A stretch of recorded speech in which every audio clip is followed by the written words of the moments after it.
Alrighty, welcome to the Summary and Analysis PowerPoint that you'll find in the course Introduction to our Canvas Shell. So, some of the basics. Summary. It's a retelling of material that you've read. Okay, it's meant to provide an overview and is tremendously easier than analysis because you're basically just kind of like re-saying what the author has said. Okay, one of the more important things to remember is that it's not supposed to contain opinion. It's not supposed to say, oh, it's good, it's bad, it was all right, it was effective.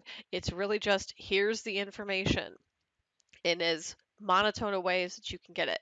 Okay, there should be no connection to any kind of argument, and is basically a condensed version of whatever events transpired throughout the course of it. Okay, this is something that's going to be really useful to you in the annotated bibliography and the preliminary bibliography portion of this class, okay? Because you will be asked to do summary in both of those assignments, okay? But there's a distinctive difference between summary and analysis. Summary is what you do in those two assignments. Analysis is what you do in your research paper, okay? So what does it mean to you, okay? Summary guidelines, only mention plot details, keep writing in the present tense, make the summary as brief as possible. Okay, omit unnecessary details like, the sky is blue is not really something that would be necessary, something to that effect, okay?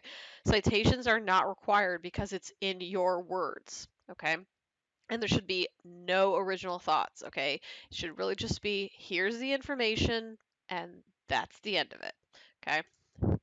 Analysis examines a specific part of it. So as opposed to the whole, which summary looks at, analysis is one specific aspect. It can even be one specific sentence or even one word, okay? It relies on the use of quotations because you quote the material and then you're like, hey, this is what this means and this is potentially how it's connected to my argument, okay? You want to think about going beneath the surface of things and connecting it to other knowledge that you possess, okay? It also helps to show what you think about the source and how you're going to use the text as evidence. So what does it contribute to the argument that you're presenting? Okay, connect the ideas together. Okay.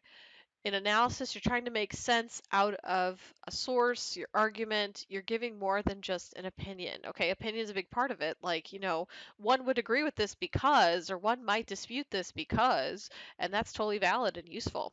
Okay, but also think about why is this piece important? Like, if it's a source that you're choosing and you're using, like, why did you pick it?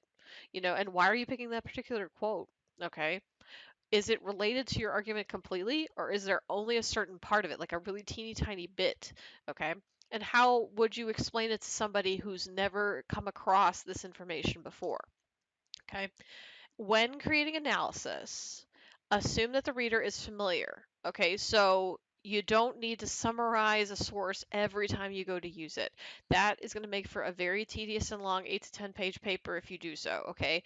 Operate under the assumption that the reader has some prior knowledge, okay? Because this is also where how to read like a writer comes into play.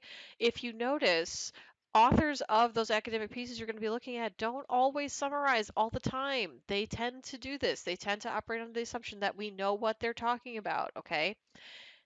Your quotes, when you pull them and use them, do not have to be in the order that they're presented in the original material, okay? You present them in the order that you need them to be, okay? So just because you have two quotes and one happens to be on page 71 and that's first, but the other one's on page 50, it doesn't matter, okay? It's about the order of your argument, not the order of the piece to which you're taking the information from, okay?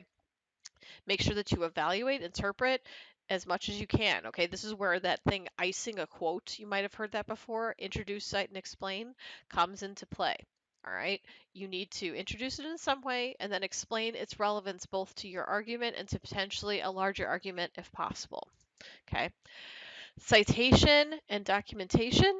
All right, when in doubt, keep calm and cite your sources, guys. Okay, I've said it a few times already in previous PowerPoints. Okay, if it's someone else's ideas and you're not sure, the good fail-safe is to just put a citation there for good measure, especially when you're paraphrasing or suspect that you're paraphrasing, all right? Because as we read, that does become a part of our knowledge, but sometimes it's a little too close for comfort. So when in doubt, throw a citation in there.